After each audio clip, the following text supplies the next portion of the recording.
"You have 4 minutes to reverse course," the Vethrani fleet commander said, "or we will remove you ourselves." The single ship did not move. Commander Sera Okafor read the translation a second time, not because she misunderstood it, but because she wanted to be sure the fleet on the other end of the channel understood that she had read it. She set the translation tablet face down on her console. Then she reached for her coffee, which had gone cold, and drank it anyway. 4 minutes, she said to no one in particular. Her crew of 2 said nothing. They had been with her long enough to know what silence from Okafor meant. It meant she was already 3 steps ahead and didn't need commentary. The Vethrani fleet was not a small one. 14 warships arranged in a forward crescent, the classic posture for intimidation. Each vessel roughly 4 times the tonnage of the UES Tidebreaker. Their hull markings were aggressive, painted in the deep red that Vethrani military tradition reserved for active combat operations. They had been broadcasting on the open channel for 11 minutes before they specifically addressed her. 11 minutes of demands directed at the Kethali colony on the planet below, which had no ships, no weapons, and approximately 8,000 civilian residents who had done nothing except exist in a system the Vethrani Expansion Directorate had recently decided it wanted. Okafor had arrived 22 minutes ago. She had not been expected. Neither side had known she was coming. The Tidebreaker had been in transit between 2 resupply stations when her navigator, a young man named Doss, who ate dried fruit constantly and was excellent at his job, had pulled the distress signal out of routine background noise and handed it to her without being asked. "Signal's old," he had said. 6 hours. Colony's been broadcasting since last night their time. Okafor had looked at the star map for approximately 4 seconds. Then she had changed course. That had been 16 hours ago. She had slept for 6 of them, eaten twice, reviewed everything she could find about the Vethrani Expansion Directorate's legal standing in this sector, and arrived at a position between the fleet and the colony with her running lights on and her weapons cold. The weapons were still cold. The 4 minutes expired. Nothing happened, which was what Okafor had expected. The Vethrani were not by nature impulsive. They were bureaucratic expansionists who preferred paperwork threats to kinetic ones. They had called her ship the wrong designation 3 times in their initial broadcast, which told her their intelligence on human vessels was either outdated or assembled from secondary sources. They had assumed she was a courier ship. They had assumed wrong, but she had not corrected them. Not yet. The new transmission came in at 4 minutes and 30 seconds. Directive 17, which grants this Directive 17, which grants this fleet operational authority in the Kethali corridor. Your presence is an act of interference. You will be escorted out of the system within the next 30 minutes, or your vessel will be seized. Okafor pressed the transmit key.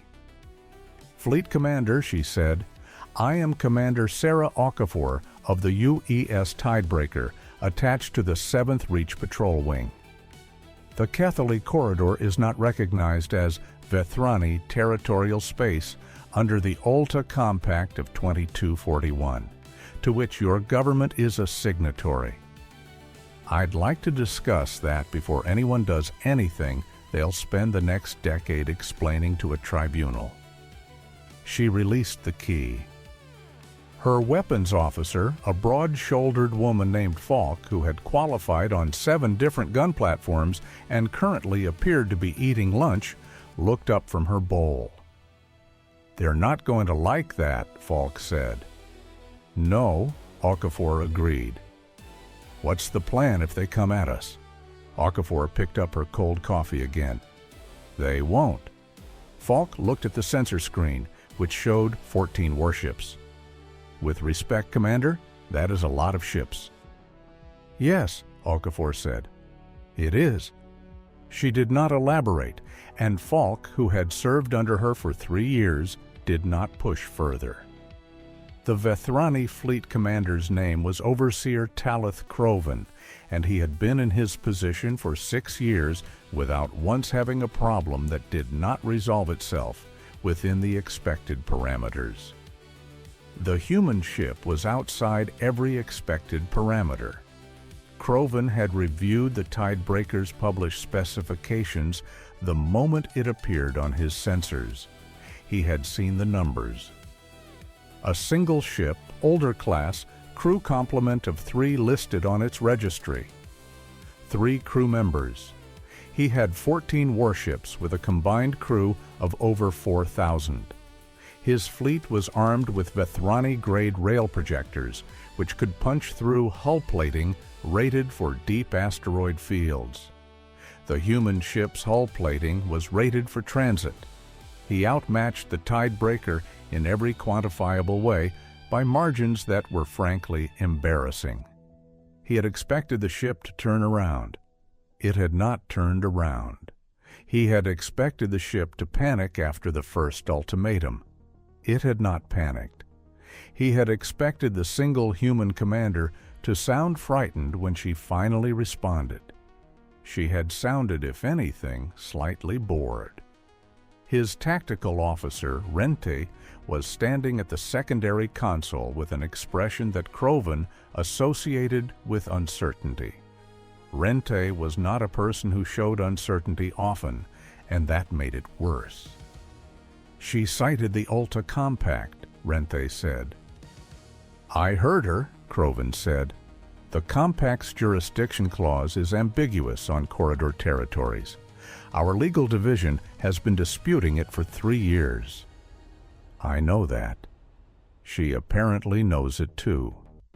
Krovan looked at the forward display. The Tidebreaker was holding position with what he could only describe as patience. It was not the patience of a ship waiting for backup. He had checked. There was no human vessel within 6 hours of this system. The Tidebreaker was alone. It had no backup coming, and yet it sat there between his fleet and the colony like a door that had decided it did not feel like opening. What do we know about this Okafor? He asked. Rente pulled a secondary report. Limited. Human 7th Reach Patrol Wing. Service record is mostly routine patrol and transit escort. 1 flag on her file from 11 years ago. A confrontation in the Pelos Reach where she held a blockade position alone against a Gresh raider group for 9 hours until regional support arrived. How large was the raider group? 7 vessels. Krovan was quiet for a moment. She has 3 crew members, he said, as if reminding himself. Yes, sir. And she's done this before. Rente hesitated. Apparently. Krovan's 2nd transmission had demanded surrender. Her 3rd had asked for clarification on what exactly he intended to seize, since she wanted to ensure proper documentation. His 4th had told her she was being unreasonable. She had said that she preferred the word principled and asked if they could discuss the Ulta Compact's corridor provisions because she had a copy she could share if his legal staff wanted to review it. That exchange had been 20 minutes ago. She was still there. The colony below, 8,000 Kethali civilians, had gone quiet on their distress channel. Krovan suspected they were watching the standoff on whatever sensors they possessed, which were probably minimal. He did not think about the Kethali much. They were, in his assessment, a minor inconvenience in the expansion plan, a small population that could be relocated at manageable cost. The legal dispute was the real obstacle, and it had been progressing through the appropriate channels until someone on the colony had broadcast a distress signal that somehow ended up in front of a human patrol commander with nothing to lose and apparently a very thorough reading list. His weapons officer had the rail projectors fully charged. They had been charged for 40 minutes. He had not given the order to fire. He told himself this was because the diplomatic situation was still viable. There was some truth to that. A tribunal review of any engagement where the first casualty was a human military vessel would be extremely complicated. Humanity, whatever one thought of them, had allies on the Ulta Compact Council. An engagement record showing his fleet had fired on a single patrol ship that was actively citing treaty law would not look clean. But there was something else, something he was not entirely comfortable naming. The human ship was not posturing. It was not cycling its weapons. It was not moving to a tactical position. It was sitting with its running lights on, in between his fleet and the colony, and its commander was asking him questions about treaty law in a voice that suggested she had nowhere else to be. He did not know what to do with that. Rente spoke again. "She sent another transmission, sir. Text only. Read it. It says, 'Fleet Commander Kroven, I understand you are operating under a directive that was issued before the current Ulta Compact review process was complete. I am not here to embarrass you or your fleet. I am here because there are 8,000 civilians on that planet who filed a distress call, and my job is to respond to distress calls. I propose we hold our positions and each contact our respective chains of command. The Compact Review should have a preliminary finding within 72 hours. If that finding supports your directive, I will withdraw without further incident. If it does not, we can have a different conversation then. I have enough fuel and rations for 3 weeks. I imagine you do too." The bridge was very quiet. Kroven read the text himself when Rente handed him the tablet. He read it twice. 3 weeks. She was prepared to sit here for 3 weeks. "She's bluffing," his tactical officer said. Kroven thought about the Pelos Reach incident. 9 hours against 7 raider ships. He looked at the sensor feed. The Tidebreaker's running lights blinked steadily. Patient, like a lantern left on for someone coming home late. "I don't think she is," he said. On the Tidebreaker, Doss finished his dried fruit and entered the updated sensor readout into the log without being asked. Falk had cleared her lunch bowl and was now running a quiet maintenance cycle on the targeting systems, not because she expected to use them, but because Falk believed in keeping things ready. The ship smelled of recycled air and the particular metallic sharpness that came from a life support system working at moderate load. The cabin temperature was kept 2 degrees cooler than standard because Okafor ran warm. Okafor herself was reading. She had the full text of the Ulta Compact and its 3 attached protocols on her secondary screen, alongside a legal summary that a human diplomat named Chandra Neal had published 6 years ago in a journal that approximately 400 people had ever read. Neal's argument was that corridor territories created an ambiguity in the expansion directive language that no Vethrani court had ever directly tested. Okafor had found Neal's paper during the 16-hour transit. She had read it twice. She was not a lawyer. She had been very clear about this in her transmissions. She was a patrol commander, but she understood enough to know that Kroven's legal standing was fragile, and she understood, which was perhaps more important, that Kroven knew it too. The Vethrani did not like uncertainty. Their entire administrative culture was built around processes and procedures that minimized it. An ambiguous legal situation was, for a Vethrani fleet commander operating under a specific directive, genuinely uncomfortable. Not dangerous, not humiliating, just uncomfortable, the kind of discomfort that made careful people want to stop and check before proceeding. She was betting on that. "He's not firing," Doss said, not as a question.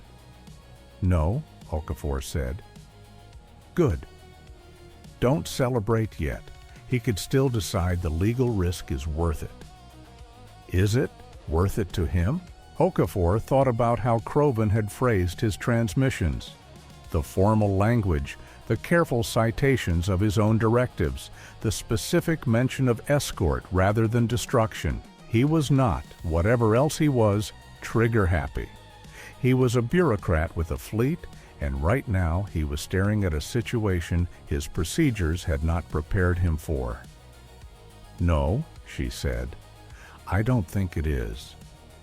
She sent a follow-up text transmission, her current fuel reserves, her ration count, and a copy of Chandra Neal's paper with the 3 most relevant paragraphs marked. Then she waited. What nobody outside the Tidebreaker knew, and what Okafor had not mentioned in any transmission, was that the ship's main railgun had a targeting fault that had been flagged for repair at the next maintenance stop. The fault was not catastrophic. The weapon would fire. It would fire accurately. But the reload mechanism had a 3-second lag that the manufacturer's spec did not advertise, and in a direct exchange against 14 warships, 3 seconds was the difference between a functioning defense and a statistic. She had not told Krovan this. She had not told her crew this either, though Falk probably knew, because Falk always ran maintenance cycles, and maintenance cycles revealed things. The reason she had not mentioned the fault was simple. The fault was irrelevant. She was not planning to fire. She had never planned to fire. She had positioned the Tidebreaker between the fleet and the colony, specifically because an armed ship in that position changed the geometry of Krovan's decision. It was not about whether she could win a fight. She could not win a fight. 14 warships against 1, with a reload fault, was not a fight. It was a demonstration. The demonstration she was giving was different. Would unravel his legal position entirely, citing treaty law, while he either fired on her and created an interstellar incident that would unravel his legal position entirely, or he waited and let the review process run. It was the second option she was betting on. She had to acknowledge, betting her life and the lives of Doss and Falk on a reading of a specific bureaucrat's psychology. She had done riskier things. She had also done safer things. The difference between the two categories had never particularly changed how she slept. Falk appeared in the doorway between the weapons bay and the main cabin. "If they do fire," Falk said, "how long do we have?" "Long enough to matter," Okafor said. "That's not a number." "No," Okafor agreed. "It isn't." Falk considered this. "Okay," she said, and went back to her maintenance cycle. The 47th hour of the standoff was marked by a change in the Vethrani fleet formation. Okafor noticed it before Doss flagged it. 3 of the 14 ships had shifted from the forward crescent to a holding pattern approximately 30,000 kilometers further back. The aggressive posture of the formation had softened, not disappeared, but changed. The 3 ships that moved were the largest, the heaviest armed. Moving them back was not a tactical improvement, it was a signal. It was Croven telling her, without saying it, that he was rethinking. She did not respond to the formation change. She logged it and continued reading. She had moved on from Neil's paper to a longer study of Vethrani Expansion Doctrine written by a Kethali academic named Sorvin, who had completed it 8 months before the current situation developed. Sorvin's work was meticulous and clearly personal. The Kethali were a careful people, Okafor had gathered, methodical and slow to trust, but thorough. Sorvin had documented 17 previous Vethrani expansion attempts in adjacent systems, 9 of which had been contested, 4 of which had been resolved by treaty review, 3 of which had resulted in colony relocation, and 1 of which was still unresolved after 14 years. The Kethali colony had been sending updates to Okafor's channel since the first hour. Not requests, not demands, just information. Sensor readings, population counts, infrastructure reports. A catalog of which buildings were medical, which were agricultural, which were administrative. They were, she realized, building her a case file. She had not asked for this. They had done it because they were careful people who had been waiting for 6 hours for anyone to respond, and when someone had finally arrived and held position and started citing treaty law, they had concluded that the most useful thing they could do was make sure that person had everything she might need. Okafor had written back once, briefly. She had said she had received the files and would use what was relevant. She had also, because she believed in being direct with people who were being helpful, told them that she did not know how this would end, but that she intended to stay until it did. The response from the colony had been 3 words. "We know. Thank you." She had not written back to that because there was nothing to add, but she had read it several times. On the 61st hour, Croven sent a text-only transmission. It read, "Commander Okafor, we have been in contact with our legal division and with the Ulta Compact Review Office. You are correct that the corridor territory classification is currently under review. Our directive was issued on the assumption of a favorable review outcome. That outcome has not yet been confirmed. Our fleet will maintain position pending review completion, but we will not proceed with the original operational plan during the review period. This is a procedural hold, not a withdrawal. It has a defined end date. I would appreciate confirmation that you will also maintain your current position without escalation during this period." Okafor read the message. She read it again. Then she sent back, "Confirmed. Procedural hold acknowledged. I will maintain position without escalation.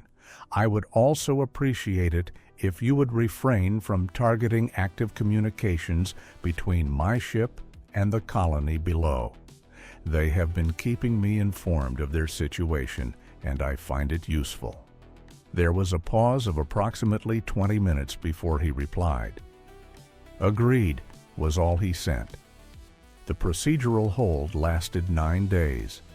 Okafor's rations were, as she had said, sufficient for 3 weeks, though by day 6 she had run out of the good coffee and had moved to the backup supply, which tasted like it had been manufactured by someone who had read a description of coffee but never consumed any. Doss had brought his own rations from personal stores and had shared some of his dried fruit with her on day 4, which she had accepted without comment.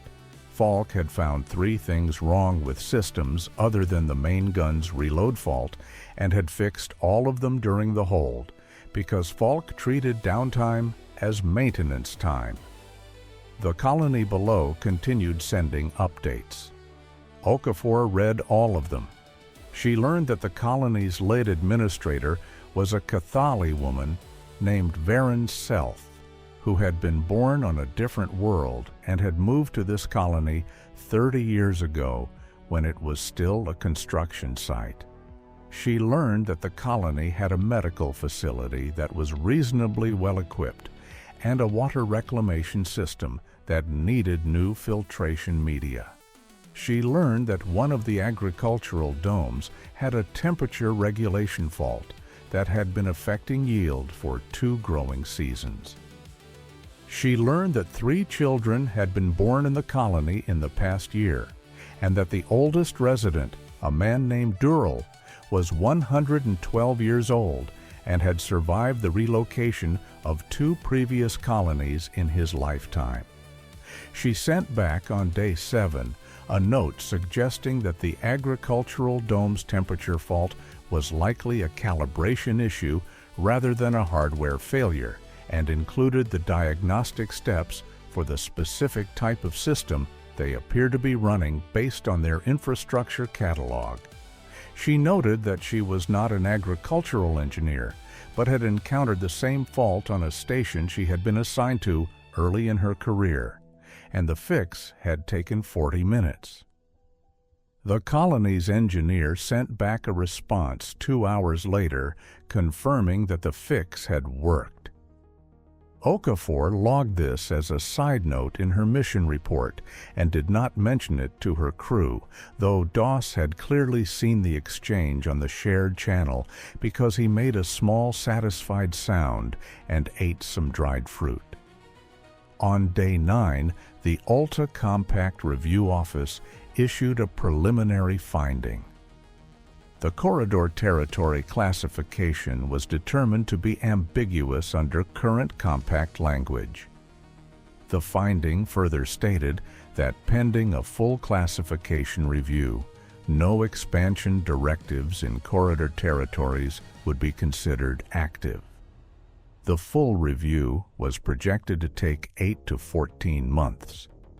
The preliminary finding was not a victory for the colony. It was not a defeat for the Vethrani. It was, precisely as Okafor had hoped, a procedural outcome that removed the immediate pressure without resolving the underlying dispute. Krovan could not proceed with his original plan. He could not be said to have been stopped by force. He had been stopped by a process which was, in Vethrani terms, the most acceptable way to be stopped. His transmission arrived 6 minutes after the review office finding. Commander Okafor, the preliminary finding is noted. Per our procedural hold agreement, our fleet will withdraw from the system pending the full classification review. I want to state formally that your conduct during this standoff was consistent and you made no escalatory moves. That is noted in our record. Okafor drafted her response carefully. She did not want to sound satisfied. She did not want to sound dismissive. She wanted to sound like what she was, which was a patrol commander who had done her job and would be moving on. Fleet Commander Krovan, withdrawal noted and appreciated. Your conduct during the hold was also consistent. For what it's worth, I think the classification review will be useful for everyone. A lot of these corridor disputes have been running in ambiguity for too long. She hesitated, then added, "Safe transit." His final response was 2 words. "You too." The Vethrani fleet began its withdrawal sequence at 1400 hours, system time. It took 47 minutes for all 14 ships to enter transit. Okafor watched the sensor feed until the last one had gone. Then she sat for a moment in the quiet of the Tidebreaker's cabin, with the hum of the life support system and the smell of recycled air and the cold backup coffee. "That's done," Doss said. "Almost," Okafor said. She opened the channel to the colony.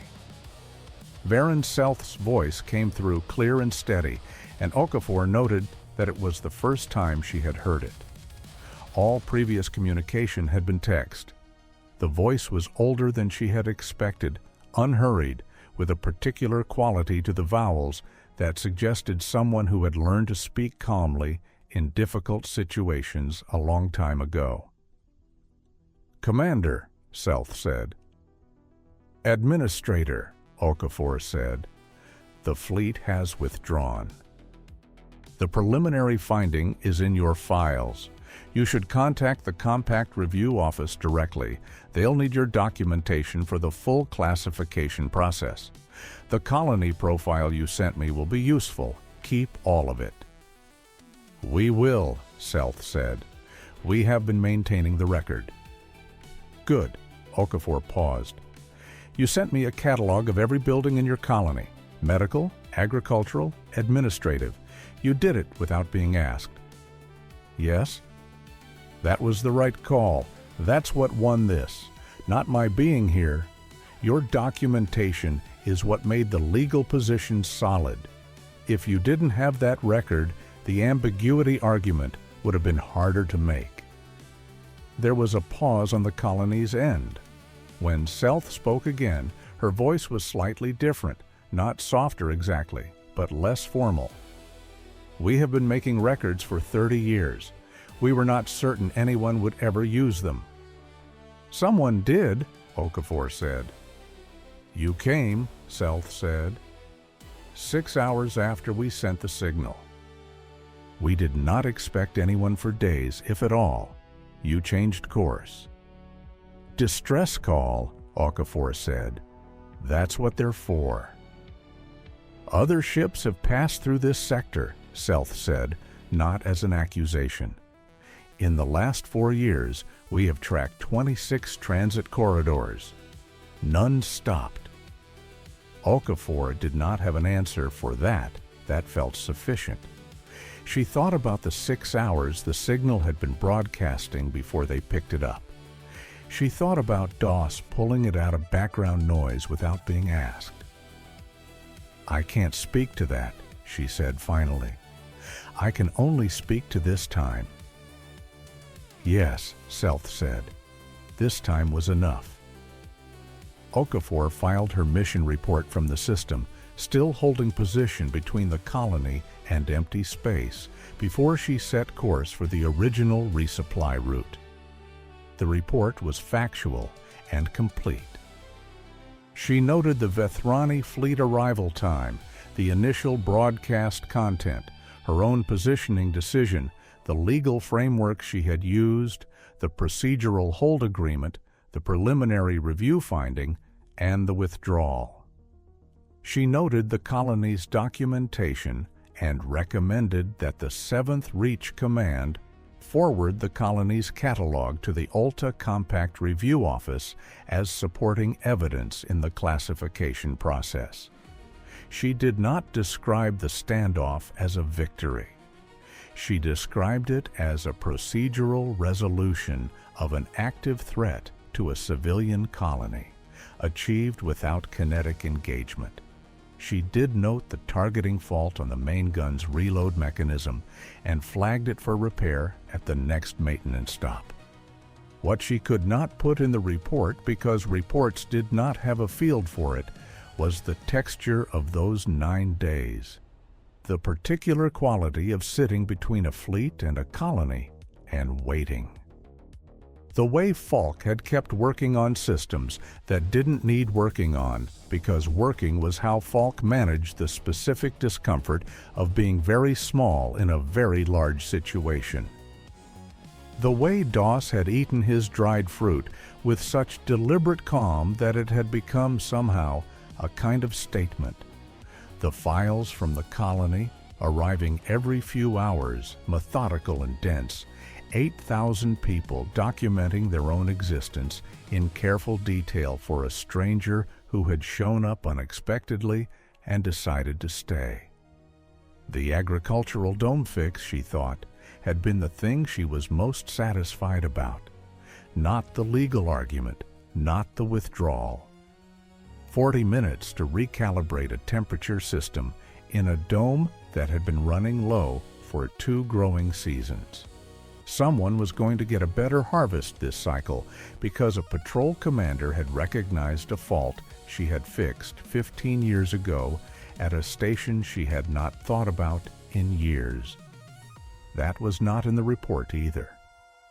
At the first resupply station, 3 days after the withdrawal, a Kethali diplomat named Ferran Vo was waiting. Not waiting for Okafor specifically, as it turned out. He had simply been in transit and had heard about the standoff through colony communications.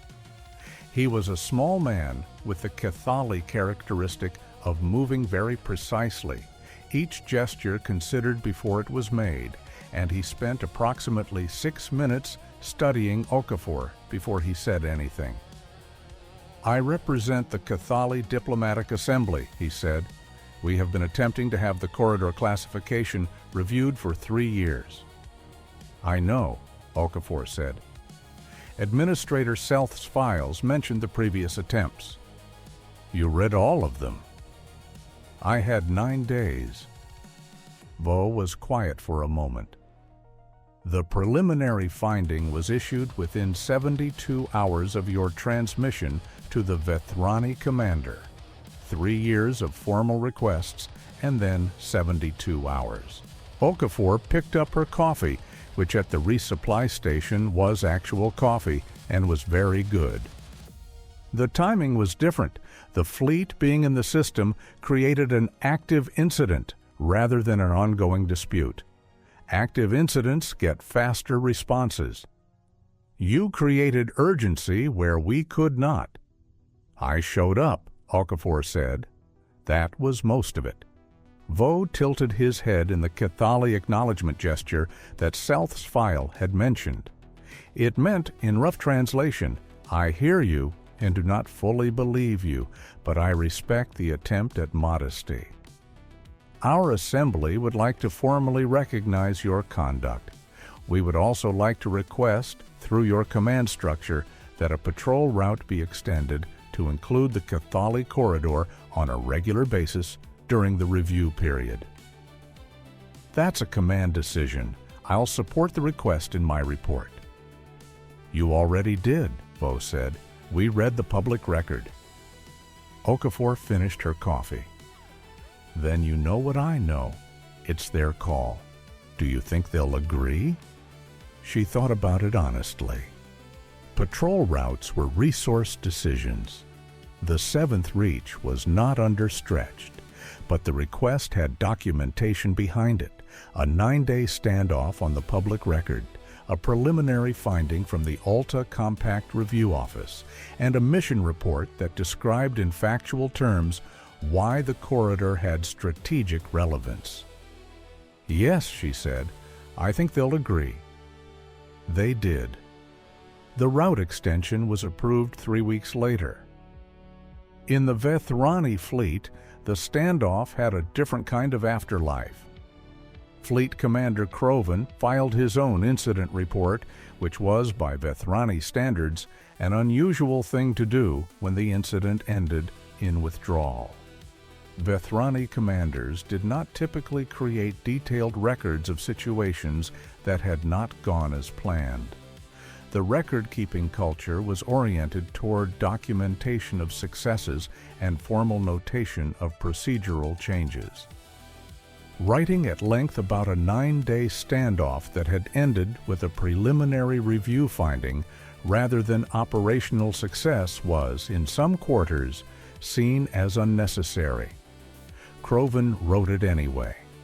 His report described the standoff accurately, including the initial assumption that the human ship was a courier, the sequence of transmissions, the procedural hold agreement, and the final withdrawal.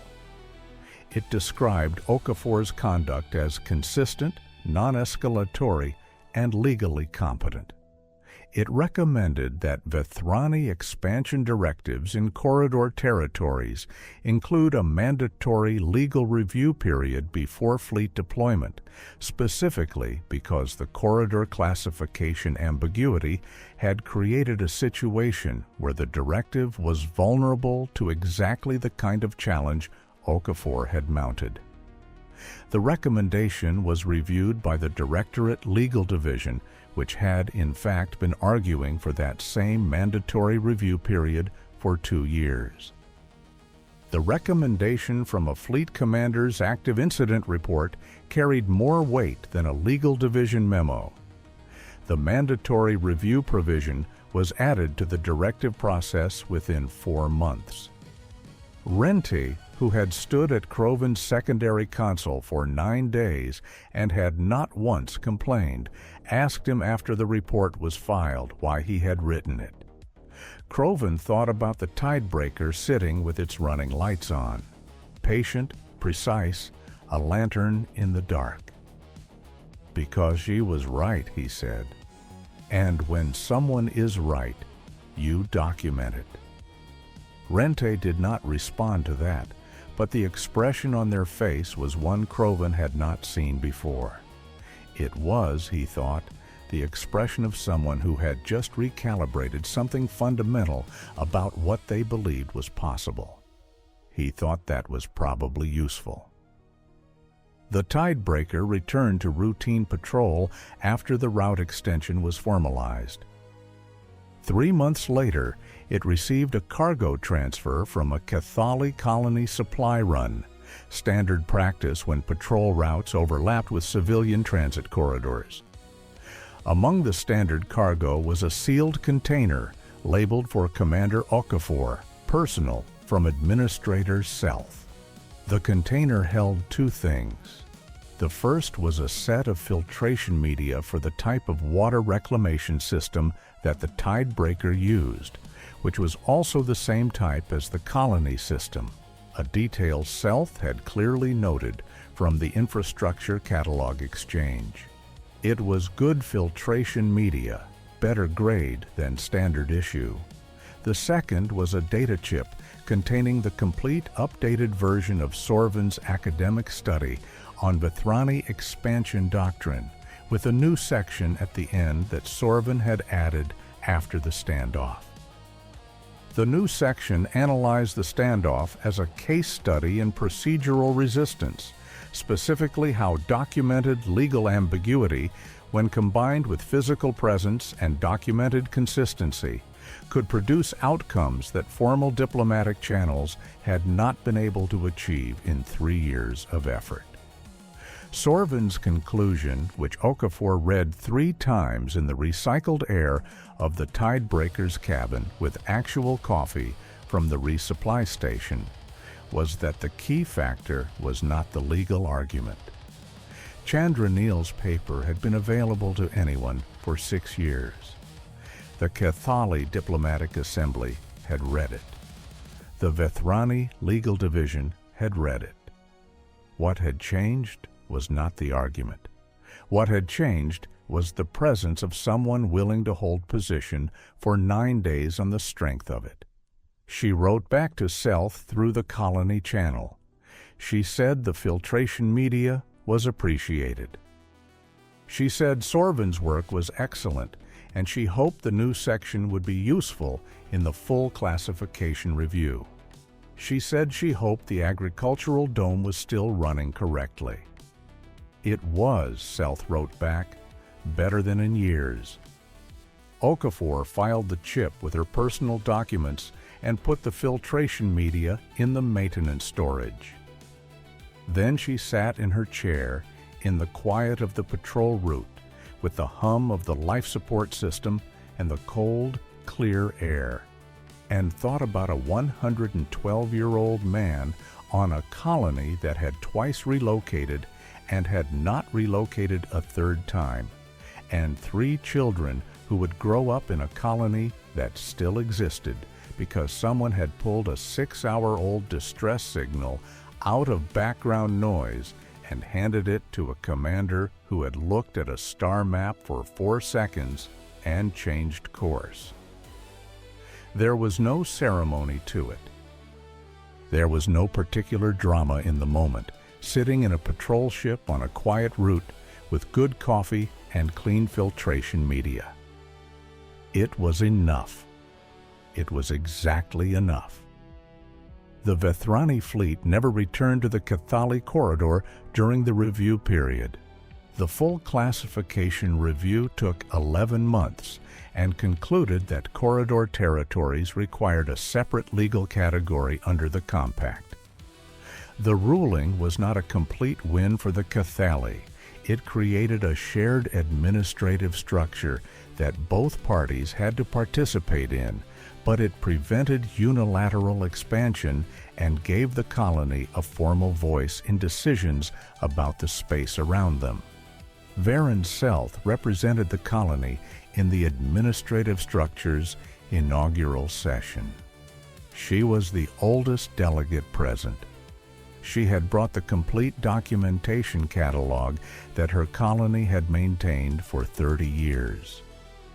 The presiding compact official asked her during an early session recess whether the colony had always kept records this thoroughly. Selth said yes. She said they had been keeping records since before the colony was finished being built because careful people in uncertain situations kept records and because you never knew when a stranger would show up and need them. The official asked what had changed, meaning why had the records finally mattered when so many previous attempts had not. Selth thought about this. Nothing changed about the records, she said. Someone changed course. In the 7th Reach Patrol Wing's quarterly review, Okafor's mission was cited as an example of effective low-resource threat resolution. The citation was 3 sentences long. The 3rd sentence recommended that the procedural hold approach be documented as a potential template for similar situations. Okafor did not attend the review. She was en route between 2 stations doing her job. Doss was eating dried fruit. Falk was running a maintenance cycle. The running lights were on. If you found this story worth your time, the best thing you can do is leave a comment, because every comment tells the channel that stories like this one are worth making. If you want more of them, hit subscribe, and I will see you in the next one.